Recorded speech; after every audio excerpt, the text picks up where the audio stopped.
ጤና ይስጥልኝ ተመልካቾቻችን፣ ዜና በምልክት ቋንቋ ቀርባሉ። ኢትዮጵያ ወደ ተሟላ ዲሞክራሲያዊ ስርዓት ለምታደርገው ጉዞ ትልቅ ምዕራፍ እንደሚሆን የሚጠበቀው ሰባተኛው ጠቅላላ ምርጫ በሁሉም ረገድ ዝግጅት እየተደረገበት ይገኛል። ይህም ምርጫ ከቀደሙት አገራዊ ምርጫዎች በተሻለ መልኩ የፖለቲካ ምህዳሩን እንደሚያሰፋና በጎ አሻራ ጥሎ እንደሚያልፍ ይጠበቃል። ሰባተኛው ጠቅላላ ምርጫ በኢትዮጵያ የዲሞክራሲ ስርዓት ግንባታ ላይ ጉልህና አዎንታዊ አሻራ ጥሎ እንደሚያልፍ ይጠበቃል። ይህ ምርጫ ከቀደሙት ሀገራዊ ምርጫዎች በተለየ መልኩ የፖለቲካ ምህዳሩን በማስፋት በህዝባዊ ተሳትፎ ስፋትና በሂደቱ ታማኝነት ረገድ አዳዲስ ተስፋዎችን ይዞ ብቅ ብሏል። የምርጫው ሂደት የተለያዩ የፖለቲካ ፓርቲዎች አማራጭ ፖሊሲዎቻቸውንና ሀሳቦቻቸውን በነጻነት ለህዝብ የሚያቀርቡበት የክርክር መድረኮችንም በስፋት ፈጥሯል። ይህ ሂደት የፖለቲካ ልዩነቶችን በኃይል ወይም በግጭት ሳይሆን በሰላማዊ የሀሳብ ፍልሚያና በውይይት የመፍታት ባህል በህብረተሰቡና በፖለቲካ ልሂቃን ዘንድ እንዲዳብር አግዟል። በዚህም ምክንያት ከሰባተኛው ጠቅላላ ምርጫ የተሻለ ነገር እንደሚጠብቁ የፖለቲካ አመራሮች ይናገራሉ። በጋራ ተግባብቶና ተንቀሳቅሶ ስራ እየተሰራ ነው ያለው። ከገዢውም ፓርቲ በኩል የሚደርስ ችግሮች የሉም። በጣም መልካም ነው ብለን እናምናለን። ምክንያቱም ለዚህ ጉዳይ ለማጣራት አሁን በኦሮሚያ ዙሪያ ላይ ወደ 15 ከተሞች ወይም የኦሮሚያ ክልል ምስራቁን ክፍልና ምዕራቡን ሄደናል። እጅግ በጣም ፍጹም ሰላማዊ የሆነ ምርጫ እንደሚካሄድም ተገንዝበናል። እንግዲህ ምክንያቱም ጅማሬው በጣም ቆንጆ ነው። ሰባተኛው ምርጫ አሁን በተሻለ መልኩ ካየናቸው ከተገነዘብነው አንጻራዊ ነገር ስንመለከት እጅግ በጣም ጥሩ ነው። በምናየው አይነት የሚጠናቀቅ ከሆነ ጥሩ የዲሞክራሲ ነጸብራቅ ሊሆን ይችላል ብዬ አስባለሁ። የዲሞክራሲ መገለጫ ይሄ ብሔራዊ ምርጫ የሚባለው አንድ ዜጋ የመብትና የነጻነትና የእኩልነት መብቱን ኤክሰርሳይዝ ከሚያደርግባቸው ነገሮች አንዱ የፈለገውን ያመነበትን የወደደውን መርጦ አይሆነኝም የሚለውን ደግሞ በድምፁ መጣል የሚችልበት ስርዓት። ሰባተኛው ሀገራዊ ምርጫ ከሌሎች ምርጫዎች የተሻለ ፍትሃዊ ዲሞክራሲያዊ ሆኖ ከተጠናቀቀ የሰላማዊ ትግል ልምምድ መኖር አለበት።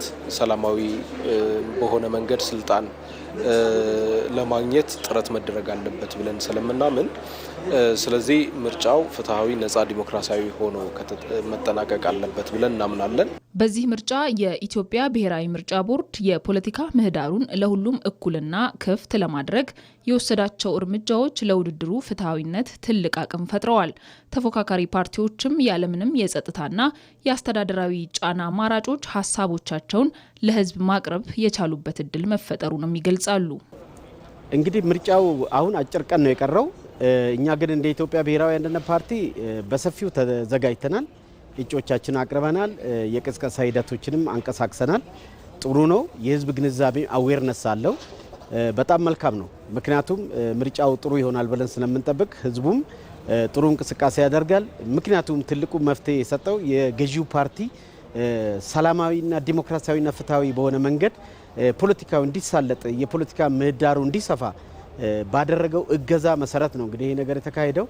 ባለፉት ነገስታቶች ወይም መሪዎች ዙሪያ ላይ በነበረ ዘመን ከማሳደድና ከመሰደድ አንግል ስንመለከተው ያሁኑ በጣም እጅግ የተሳለጠ የሚመች ጥሩ ዝግጅት አለ። ስለዚህ እኛ እንደ ኢትዮጵያ ብሔራዊ አንድነት ፓርቲ ጥሩ ተዘጋጅተናል። ምንም አይነት እንከንም ችግር የሚያጋጠመን ነገር የለም። እስካሁን ድረስ ልክ እንደ ገዢ ፓርቲ ሆነን ነው እየሰራን ያለ ነው። ያው መልካም ነገር እንጠብቃለን ብለናል። በዚህ በምርጫው ለምርጫው የሚያስፈልገውን ዝግጅት በበኩላችን አቅም በፈቀደ ሁሉ አድርገናል። ለህዝብ ለመድረስ ሚዲያዎችን ተጠቅመናል። ካንዲዴቶቻችንን አሰልጥነናል። በስነ ምግባር አጽነናቸዋል። መድረስ በቻልንበት ሁሉ ለህዝብ ደርሰናል። አሁንም እያደረግን ያለነው የጎዳና ላይ የምረጡኝ ቅስቀሳ በማድረግ ላይ እንገኛለን። በምርጫው እንመረጣለን ብለን እናስባለን። የህዝብ ጥያቄን ይዘን ነው የቀረብነውና ህዝቡ ይመርጠናል ብለን እናስባለን። ህዝቡ ያቀረብነውን ገዝቶን የሚመርጠን ከሆነ በሀገር ግንባታ ላይ የበኩላችንን አሁንም አስተዋጽኦአችንን እናቀርባለን። መንግስት ሆነን ከቀረብን ደግሞ በማኒፌስቶችን ያቀረብናቸውን ነገሮች ተግባራዊ እናደርጋለን። ምናልባት ለዚህ ደርሰን የማንበቃ ከሆነም አሁንም ትግላችንን እንቀጥላለን። ያው አሁን እውነት ነው በጣም ውስን ቀን ነው የቀረው ለምርጫው ቀን። በዋናነት እኛም ነገሮችን ወደ ማጠናቀቅ እየሄድን ያለነው የምርጫ ዘመቻዎችን ማድረግ በምንችልባቸው በተወሰኑ ኤሪያዎች ላይ በተቻለ መጠን እያደረግን ያለነው ያለንን ተሳትፎ ኦልሞስት ወደ ማጠናቀቁ ላይ ነው ያለነው። የተለያዩ ኮንስትሬን የሚያደርጉ ነገሮች ቢኖሩም ከሞላ ጎደል እያጠናቀቅን ያለነው። በሰባተኛው ጠቅላላ ምርጫ ኢትዮጵያ ካለፉት የምርጫ ታሪኮቿ በመማር የተሻለና ህዝባዊ አመኔታ የተንጸባረቀበት አዲስ ምዕራፍ መክፈት እንድትችል እድል የፈጠረ ሆኗል። ይህ በጎ ጅምር ኢትዮጵያ ለምትፈልገው ዘላቂ ልማትና አስተማማኝ መረጋጋት ጠንካራ ምሰሶ ሆኖ ያገለግላል ተብሎም ይጠበቃል። በፖለቲካው መድረክ በሀሳብ የሚሟገቱት የሀገራችን የፖለቲካ ፓርቲ አባላት ዛሬ ደግሞ ልዩነታቸውን ወደ ጎን ትተው በስፖርት ሜዳ ላይ በአንድነት ተገኝተዋል። በካርድ ብቻ በሚል መሪ ሀሳብ የተዘጋጀው የስፖርት ውድድር ፌስቲቫል ተካሂዷል። የስፖርት ፌስቲቫሉ የፖለቲካ ልዩነቶችን በሰለጠነ በሰላማዊና ፍቅር በተሞላበት መንገድ መስተናገድ እንደሚችል ማሳያ ነው። 1 2 3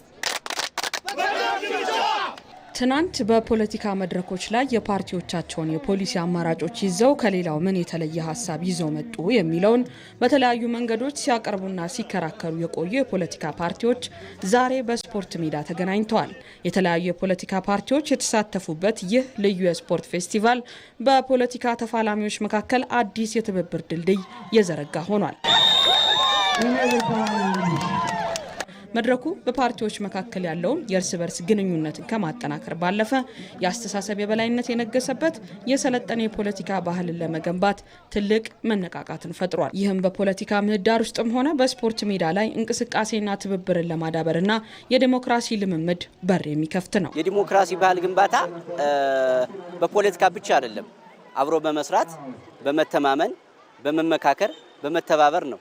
ይሄ ደግሞ መተባበር፣ መነጋገር፣ መፎካከር የሚመጣው በተለያዩ እሴቶች ነው አንዱና ስፖርት ለዚህ ከጤንነት ባለፈ ፖለቲካ ይዘቱ ከፍ ያለ ስለሆነ ፖለቲካ ማህበራዊ እሴትም አለው። ስለዚህ በማህበራዊ እሴቱ ከፍ ያለና እጅግ ያማረ የሚሆን እንደዚህ ፖለቲካ ፓርቲዎች አብሮ በመጫወት አብሮ በመኖር አብሮ በመብላት ወንድማማችነቱ እሴቱን ከፍ ስላለ እንደዚህ አይነት ፕሮግራሞች ላቅ ያለ ተስፋ ነው ያላቸው። ከጎሪጥ መተያየት ባለፈ በመተባበር ባለብን ጉዳይ እንድንተባበር መፎካከር ባለብን ጉዳይ ደግሞ ጤናማ በሆነ መንገድ እንድንፎካከር ያደርገናልና ኢቭን ቡድናችን ሲመደብ አንድ ፓርቲ ምናምን እንዲህ አይደለም የተመደበው። አጠቃላይ ሴቶቹን እንደ ክንፍ ሰብስበን ከእያንዳንዱ ፓርቲ 11 ሰው የተለያየ ፓርቲ ሚክስድ የሆነ ፓርቲዎች እንዲመጡ አደረግን። ሰው ግራ ቀኝ ሆነን ስለዚህ ጤናማና ደስ የሚል የፉክክር ስሜት ነው ያለው። አጠቃላይ በሰባተኛው ሀገራዊ ምርጫ በሀሳብ የሚደረገው ውድድር ፉክክር እንዳለ ሆኖ ነገር ግን አብሮነታችን፣ ወንድማማችነት፣ ትብብርን የአብሮነት ባህላችንን ጭምር ለማዳበር እንደዚህ አይነት ስፖርታዊ ውድድር መካሄዳቸው ጠቀሜታው የጎላ ስለሆነ በጋራ ውድድሮችን እያደረግን እንገኛለን። ይህ መድረክ ከውድድር ባሻገር የፖለቲካ ልዩነቶችን በሀሳብ የበላይነት በሰለጠነ በሰላማዊ መንገድ መስተናገድ እንደሚችሉ ፓርቲዎቹ በተግባር ያሳዩበት ነው። በሜዳው ላይ የሚንጸባረቀው እንቅስቃሴ የዲሞክራሲ ብስለት ምን መሆን እንዳለበት ማሳያ የሚሆን ነው። ኢትዮጵያን ያሰበችውን ራዕይ እንድታሳካ፣ ከተማችን ያሰበችውን ራዕይ እንድታሳካ እንዲህ አይነት አብሮነት እና በህዝቡ ይሁንታ ብቻ ማመን፣ በካርድ ብቻ ማመን አስፈላጊ ነው የሚለው አስተሳሰብ ጎልብቶ ስለመጣ ይህ አብሮነቱ ትክክል መሆኑን ለማህበረሰቡ ግንዛቤ ለመፍጠር ለሌሎች አካላቶችም ጭምር መልእክት ለማስተላለፍ ከምን በላይ ግን ቅድም እንዳልኩት አብሮነትን፣ ወንድማማችነትን አዲስ የፖለቲካ ባህል የተቀየረ መሆኑን በተጨባጭ ለማረጋገጥ የተዘጋጀ መድረክ ተደርጎ ነው የሚወሰደው። ኢትዮጵያ የባለፉት ታሪኮቻችን በካርድ ሳይሆን በጠመንጃ ስልጣንን መያዝ የነበረ ያለፈ ታሪካችንን በመቀየር ሂደት ውስጥና ለአዲሱ ትውልድ ይሄን በማስረጽ ሂደት ውስጥ ትልቅ ሚና ያለው በካርድ ብቻ በኢትዮጵያ ፖለቲካ ውስጥ የአሸናፊ ወይንም መንግስት መሆን የሚቻለው በዚህ አስተሳሰብ ብቻ እንደሆነም በአግባቡ በስፖርት በመዝናናት ውስጥ ያሰረጽንበት ሁኔታ ስለነበር እነሱም ፖዚቲቭሊ ነው ይሄንን የተቀበሉት።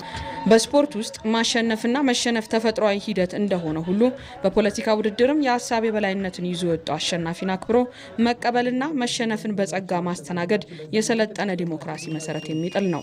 ፖለቲከኞቹ ዛሬ በሜዳው ላይ ያሳዩትን ወንድማማችነት፣ አብሮነትና መከባበር በፖለቲካ ልዩነት ውስጥም ሆኖ ሀገር ማስቀደም እንደሚገባ አንዱ መገለጫ ነው። በዚህም በግንቦት 24ቱ ምርጫም ላይም በመድገም የፖለቲካ ባህል ወደ ላቀ ምዕራፍ ለማሸጋገር ትልቅ አቅም ይፈጥራል። በመጨረሻም የአዲስ አበባ ከተማ ከንቲባ አዳነች አቤቤ 7ኛውን የለሚ ሁለገብ የገበያ ማዕከል ከፈቱ። በከንቲባ ተመርቆ በይፋ ስራ የጀመረው የገበያ ማዕከል የነዋሪዎች የኑሮ ጫናን ለማቃለል በከተማ አስተዳደሩ ከሚሰሩት ተግባራት አንዱ ነው። ዛሬ መዲናዋ እየሰራችና እያወራች ያለችው የነዋሪዎቿን የኑሮ ጫና ዙሪት ሰብሮ ስለመውጣት ነው። ይህ ደግሞ ዝምታን የመረጠ ከተማ ሳይሆን ስለ ሕዝብ መለወጥ የቆረጠና የሕዝብ የኑሮና ያኗኗሩ ጉዳይ ይመለከተኛል ብሎ የቆመ የአመራር ማሳያ ነው። አዲስ አበባ የነዋሪዎቿን የኑሮ ጫና ለማቃለል የጀመረችው ብርቱ ትግል አሁን ሌላ ምዕራፍ ላይ ደርሶ 7ኛውን ግዙፍ የለሚ ሁለገብ የገበያ ማዕከል እውን አድርጓል።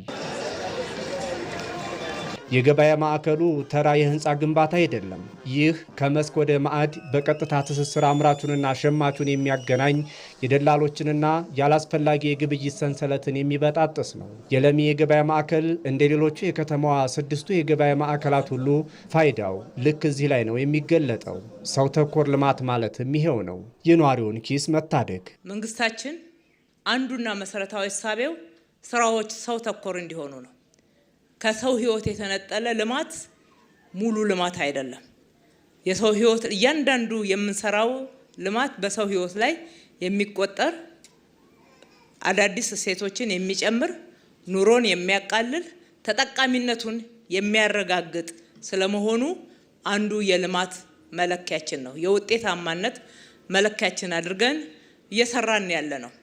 እነሆ ዛሬም የከተማችንን ነዋሪዎች አንዱና ዋነኛ ጥያቄ የሆነ የኑሮ ጫናን የሚያስከትለውን የኑሮ ውድነት፣ የገበያ አለመረጋጋት፣ የገበያ መዛባትን ጫናዎች ለማቃለል ይረዳ ዘንድ 7ኛውን የለሚ ሁለገብ ገበያ ማዕከል ገንብተን ለአገልግሎት ማብቃት በመቻላችን ከፍ ያለ ደስታ ይሰማናል።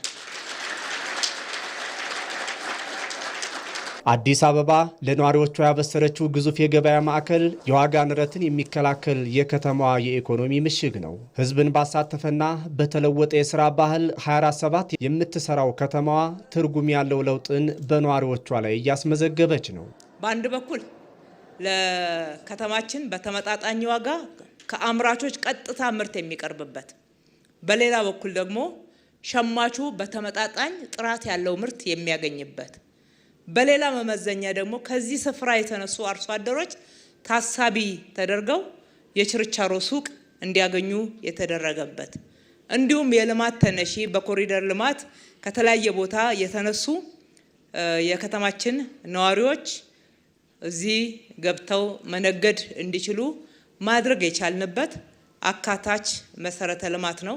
ልማት በዚህ መንገድ ሁሉንም ተጠቃሚ ማድረግ የሚችል ተደርጎ ታቅዶ ከተሰራ ልማት የሚጠላ የለም። የትላንትናው ማፈናቀል መሬቱን ወደን ህዝቡን በመሬቱ በቦታው ላይ የሚኖረውን የከተማውን ነዋሪም ሆነ አርሶ አደሩን አናውቅህም የምንልበት አግባብ ታሪክ ሆኗል። ገበሬው ያመረተውን ፋብሪካው የሰራውን የፍጆታ ምርት ያለምንም የደላላጅ በቀጥታ ለነዋሪው ሲያቀርብ የኑሮ ጫናው ይቃለላል። እርግጥ ነው ለኑሮ ጫናው ከሀገራዊ ምክንያቶች ያለፈ ዓለም አቀፍ ክስተቶች ተጽዕኖ ቢኖራቸውም ለነዋሪዎች ተጠቃሚነት ሲባል ግን በርካታ ተግባራት ተከናውነዋል። ምርት ሲወደድ፣ እጥረት ሲገጥም፣ እንዲሁም ገበያ ሲዛባ መመልከት አይቻልም። የመንግስታችንም የስራ አቅጣጫ አንዱና መሰረታዊ ይሄንን አንገብጋቢ የሆነውን የህዝብ ጥያቄ በምንችለው አግባብ ሁሉ መመለስ እንድንችል ነው። ይሄ ገበያ ማዕከል ከ221 በላይ መጋዘኖች፣ የጅምላ መጋዘኖች አሉት፣ የችርቻሮ ሱቆች አሉት፣ ወፍጮ ቤት አለው። እንዲሁም የኢንዱስትሪ ምርትን ማግኘት እንዲቻል ሱፐርማርኬቶች አሉ። የሰብል ብቻ አይደለም፣ የአትክልትና ፍራፍሬ ምርቶች ይቀርባሉ። ሰፊ ግቢ ነው። ከ250 በላይ መኪናዎችን በአንድ ጊዜ ማቆም የሚቻልበት ነው። ዋናው መንገድ ዳር ነው። በጥቅሉ እዚህ ግቢ ገብቶ ሁሉንም ነገር ማግኘት የሚቻልበት በተለይ ከእርሻ ምርት ጋር ተያይዞ ያሉትን የገበያ ማዕከላቱ በከተማዋ በተለያዩ አቅጣጫዎች በተስፋፉ ቁጥር ጥቁር ገበያውና ሰው ሰራሽ የዋጋ ጭማሪውን ቦታ ያሳጡታል። አዲስ አበባም ለነዋሪዎቿ ኑሮ እንዲቃለል ምርትን በስፋት ከማቅረብ ባሻገር ድጎማ ማድረጓም ለዚሁ ነው። በጣም ከፍተኛ ምርት ክልል ላይ ያለውን አምራቾች ቀጥታ አምጥቶ እዚህ እንዲሸጡና በሚሸጡበት ጊዜ ደግሞ ለነዋሪዎቻችን 15 እስከ 20% ቀንሶ እንዲሸጡ ማድረግ ተችሏል። ለነዚህ ስራዎች ለሰባቱ የግብይት ማዕከላቶች ከየትኛውም ኢንቨስትመንት የበለጠ ቦታ መሬት ተመድቦላቸው ስራዎችን ሲሰሩ ቆይቷል። እነዚህ ሰባቱ የግብይት ማዕከላትና መደበኛ የሆኑ ንግድ ስርዓት ላይ በአጠቃላይ 30 ሄክታር መሬት ለዚህ ተመድቦ ስራ ላይ ውሏል። ይህም መካከለኛና ዝቅተኛ የገቢ ምንጭ የሚተዳደሩ የከተማችን ነዋሪዎች በተመጣጣኝ ዋጋ በቂ ምርት የሚያገኙበት አማራጮች እንዲኖራቸው ተደርጓል። አዲስ አበባ የኑሮ ውድነቱን አዙሪት ሰብራ ለመውጣት ቆርጣ ተነስታለች። ምርት በቀጥታ በጥራትና በፍትሐዊ ዋጋ ለሕዝብ የሚቀርብበት የገበያ ማዕከሉም ህያው የሕዝብ ተጠቃሚነት ማረጋገጫ ማሳያ ነው። ዜናው አበቃ። ከቀሪ ፕሮግራሞቻችን ጋር መልካም ቆይታ።